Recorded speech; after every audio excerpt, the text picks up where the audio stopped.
Hi everyone, it's Julie. Welcome back. So today I'm going to show you guys a really quick and simple raw vegan brownie that is so much more healthy than a traditional brownie. So you don't have to bake this at all. You basically just throw the ingredients in a food processor, blend it up, and you're done. So I love this recipe because not only is it quick, but it replaces the ingredients that aren't as healthy for you in a traditional brownie, such as flour, refined sugar, oil. And in this particular recipe, we're using nothing but whole foods. So you can find the full recipe at my website, purelivingnutrition.com, if you're wanting to print it out. So let's go ahead and get started with what you're going to need for the ingredients. So in a food processor, you're going to add 1.5 cups of pitted dates that's been pre-soaked for about 30 minutes, then 1 cup of raw walnuts, and then from there you're going to go ahead and blend these two ingredients. Once you've blended up those two ingredients, you're going to go ahead and add in 1 cup of raw cacao powder or carrot powder. And then I also like to add in 1 teaspoon of instant coffee. This helps to bring out the chocolate flavor.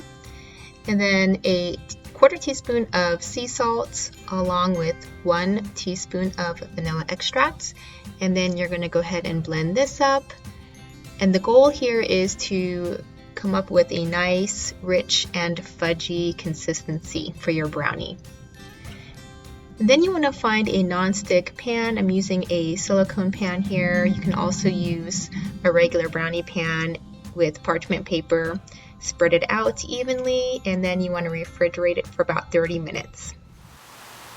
Like I mentioned earlier, these are really fast to make, and actually you don't have to refrigerate them. You can, again, just eat them as is after you've made it, but I like to personally refrigerate it because it gives it more of a solid consistency. But if you can see here, it's really just nice and gooey,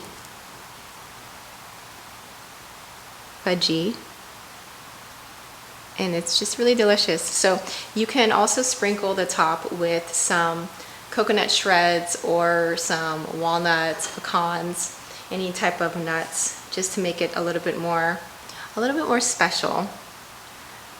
So give this a try. I hope you guys enjoy this recipe. It's really fun, and it's a great dish to bring to any type of event, to a party, or to a barbecue. And it definitely will satisfy your sweet tooth in a more healthy way. So let me know if you guys have enjoyed this recipe. Thank you guys for watching, and I will see you guys in my next video. Bye.